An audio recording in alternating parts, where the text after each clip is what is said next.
It's finally here. Training camp Tuesday, but media day today. And we are excited, of course, to get back to work as far as the basketball side of things go. That's what's here on this next episode of Locked On 76ers. The Sixers begin media day. We get a lot of questions answered. Training camp on Tuesday.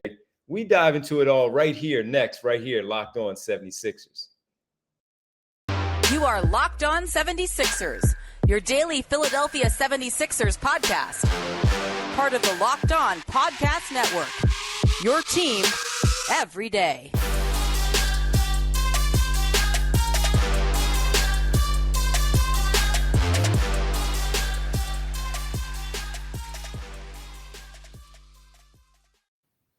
What's going on, everybody? Welcome. You are Locked On 76ers. I'm Devon Givens from 97.5 The Fanatic Radio in Philadelphia, alongside my co-hosts and partners, always kicking off yet another season as the beat writer for the Enquirer.com, Keith Pompey. Keith, we made it, man. We're back in business. The NBA is back. What's going on? What's going on? I'm finally off of vacation, bro. Finally. So it feels good to be back, man.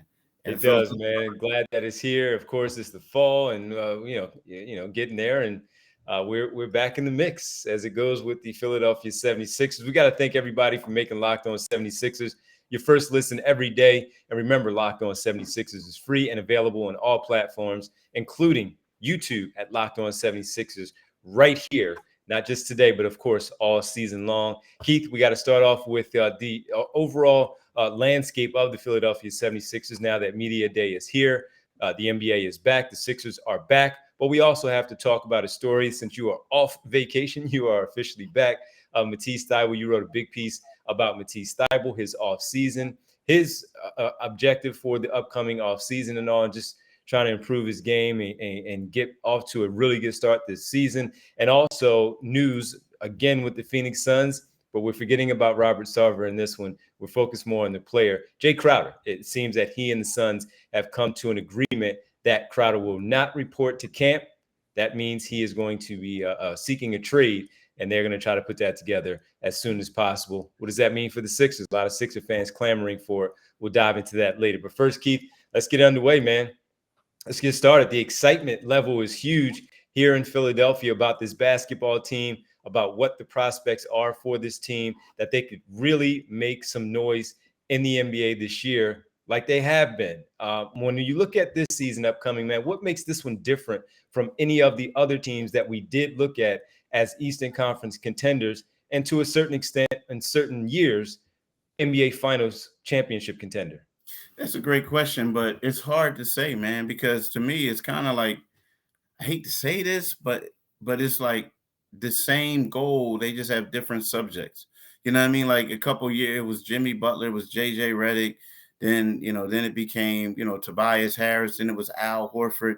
Then it was, Andre Drummond. It was, Danny Green. It was like all these guys. I mean, I think that this year there's kind of like, hey, look, you got the pieces that you say you needed, talking about Doc Rivers and Daryl Morey.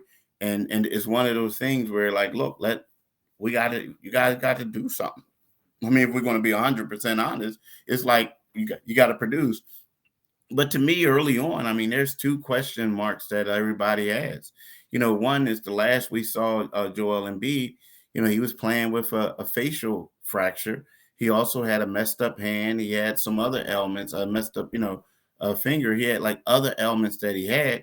So it is one of those things where, well, how healthy is he at the beginning of the season? And I know like everything went, happened and this and that. But what about his shape level? Like, is he in like last year and the year before that, they were the best two.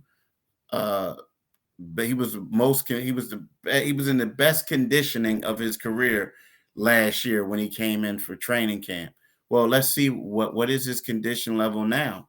James Harden. It's one of those things when James Harden later today, when he basically comes to the podium or when he walks around and you interview him and all that stuff, the first thing you're probably going to look at and like, okay, let me see how many LBs they actually lose. And then the second thing we all want to know is, well, how does that translate to the court? So people are going to find that out. The reporters at practice, if they show a lot of scrimmages, And then the fans are going to find that out based on when he plays the Brooklyn Nets next Monday. So, you know what I mean? To me, Wow. those are the two important things. Yeah, and think about that. Next Monday, a week from today, we'll start the preseason schedule off with the Philadelphia 76ers. How crazy is that against the Brooklyn Nets? And you're right; those are going to be the main storylines when you're looking at a team like the Sixers that, as we talk about, with the championship aspirations, certainly in the Eastern Conference and in the entire league. That the main thing we're going to look at is the star player, and that's Joel Embiid, and then the second star player having a training camp and preseason, getting into the regular season with the acquisition of James Harden last year at the trade deadline of where he is. And you're absolutely right. Those are going to be the number one and number two storylines of this media day that we're having today in Camden. So you're on point with it. And what does Embiid look like? Who does he look like? Does he look right? And I saw a picture from Drew Hanlon, his trainer, where he put up something about those two working on and just advancing your game every offseason. Great players, whatever the tweet was. And Embiid, at least from the photo, looked pretty good. The Sixers have put out a few photos here and there of the players being in town all week long last week since they started to post things on their social media page. One did pop up of Joel Embiid. Looked pretty good. But as you pointed out, it's a little different when we finally get to see them again up close and personal. And for the very first time, honestly, James Harden in this way, where we really haven't had him in this setting except for during the post-practice conversations where he would sit down at the table and answer those questions from the media. So it's going to be a big one, man. It's going to be very important. Good chance to talk to Doc Rivers. I guess Doc Rivers and Daryl Morey will speak a little bit at Media Day. We'll see. And this one is going to be good though. But you're right, man. A lot of expectations and not much different except for all the new people that they have funneled in. To your point, the different iterations of the 76ers over the last couple of years. There've been a lot of changes. Yeah, it has. Definitely has. Yeah, definitely has. And with that, one of the guys that we wanted to talk about where change happened with bringing in PJ Tucker, that will be a big part of conversation, of course, on Media Day also with everything that happened there, how he was acquired and why he chose Philadelphia. But Matisse Thybulle, he's one of the players that seems to at least be affected by the arrival of PJ Tucker. And in that case, probably no longer in the starting lineup. PJ Tucker will most likely get that nod, at least as of today, we think, projecting out. And we need to talk about him, the story that you wrote in the Inquirer.com about Matisse Thybulle, his offseason, and how he's approaching year number 4 with the Philadelphia 76ers. We'll do that when we come back right here, Locked On 76ers. Yeah, before we get into that, let's talk about Bet Online. You know, Bet Online, it seems like Bet Online has been one of the title sponsors for this podcast for a while, and it's a great reason why. Why? Because Bet Online is your number one source for football betting info this season. Find all the latest player developments, team matchup, news, podcasts, and in-depth articles and analysis on every game you can find. And as always, BetOnline remains your continued source for all your sports wagering information. Excuse me, y'all. I got a lot of frog in my throat. With live betting and up-to-the-minute scores for every sport out there. The fastest and easiest way to check on all your favorite games and events, including MLB, MMA, boxing, and golf. Head to BetOnline or use your mobile device to learn more. BetOnline, where the game starts. That's right. Do it today, people. Do it today. Basketball is back. Baseball, pennant race, and also the NFL, NHL also popping up, and you have some soccer, some MLS soccer, all kinds of stuff. Make sure you dive in and jump in on it right there. Do it today, people. Do it today. Thank you for making Locked On 76ers your first listen. For your next listen, check out the Locked On Now podcast. Nightly recaps of every NBA game with analysis from our local experts. It is free and available wherever you do get your podcast. Keith, all right, the story that you wrote in the Sunday's paper and the Sunday dropped on the Inquirer.com also was about Matisse Thybulle. And there was a lot of talk about him during the playoffs, not being available for the Toronto Raptors series. and everything with the vaccination. Then you also just simply look at the game itself and what he does and does not do. We know about his defensive acumen and how he's always acknowledged as a one of the top wing defenders in the league, second team all defense once again. But it's the offensive side where that also really gets under the skin of Sixer fans because of the development just not being there after 2 seasons, of course, prior to last year, and then being in there for 3 years now. That hasn't really shown where the improvement has been. We thought it might be something after playing ball for Team Australia last summer, and has outside shot looking to improve. Didn't seem to travel from where he was playing with Team Australia back to Philadelphia. Despite that, Sixers were still good. His defense was still on point, and we saw how it faded down at the end. And he even seemed to have lost his confidence in the playoffs at some point. What did you learn from Matisse Thybulle, his first full off season, really, since he became an NBA player? What was different about this off season for him, and what do you believe we are to expect from him as we head into his fourth season? I mean, I think that's what you said. Like, this was his first season, off season, actually, to work on his game. I mean, the first one, he had to deal with the pandemic and the shutdown, so he wasn't really working it out. And then the second one was, he helped Australia win the bronze. Now, the thing about that, yes, he averaged 14 points in that, but it was, that's different type of basketball. Like, you're going out there, you don't have the star powers that the 76ers have, right? Let's be real. Like, they don't have a Joel Embiid. They don't have a James Harden. They don't have a Tyrese Maxey or a Tobias Harris, guys that you play with. But the thing is, Matisse really didn't get a lot of opportunities, but when he had those opportunities, he struggled, right? So let's just put it like out there. But what he did this summer is he worked on his game. Like, he was in the lab. He was working, with Phil Beckner and working with Dame Lillard. The focus was on his 3-point shooting. Then he works out with DeMar DeRozan. He works out with this dribbling guy. He's working on his handle, finishing around the basket. I think that for the first time, in his basketball career, that he was able to do this, because in college he was a 2-time defensive player of the year, right? When in the pros, he came out as a defensive specialist who didn't get the opportunity to work on it. I mean, I feel like we're going to see growth.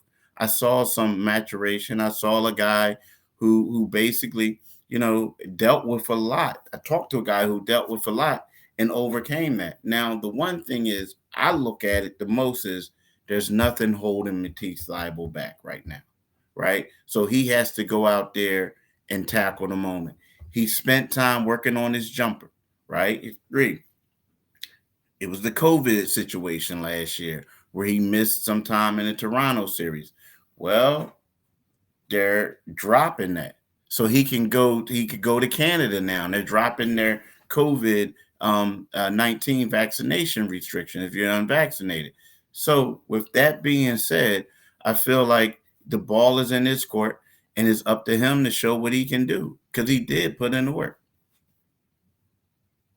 I mean, one thing, of course, is just being confident with it, and we'll see if he will come into camp like that, where he does in fact feel confident and feels like those things will translate from the summer to the actual floor in both the preseason, of course, training camp, preseason, and then during the regular season. Because even if PJ Tucker starts, the minutes that Matisse Thybulle will play will be important, because he's going to be a part of that second wave that comes in, that we talk about being 5 that comes in, man. And that's going to be trouble for a lot of opposing teams. And if his offense has been able to catch up to some more things, I'm not going to say catch up to his defense, because defense is that good, where he's this, second team all NBA defensive player.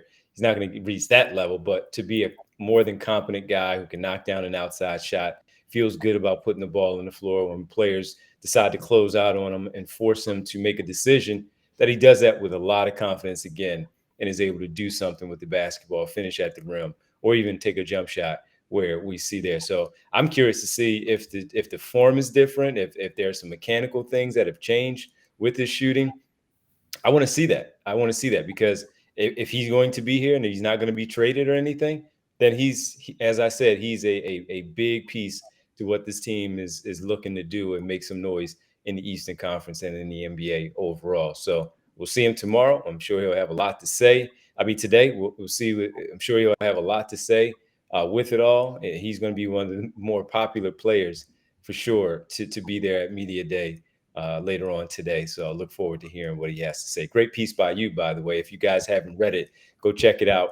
Inquirer.com or go buy the paper, the Philadelphia Inquirer. Check it out. Read the piece, that story that Keith wrote on Matisse Thybulle was a very, very good one. On the other side, we'll talk about a player with the Phoenix Suns, Jae Crowder, where it looks like he and the team have come to an agreement of him not reporting to camp because they're looking for a new home for him. We'll see what that means for the 76ers. Do the 76ers have what it takes to acquire, or is that just simply too much? Is it too greedy at this point? We'll dive into that next. Final segment right here, Locked On 76ers. You are Locked On 76ers, your daily Philadelphia 76ers podcast. Welcome back, Locked On 76ers. Keith Pompey, Devon Givens with you here. And Keith, Jae Crowder, Phoenix Suns. He's been with the Phoenix Suns the last 2 seasons.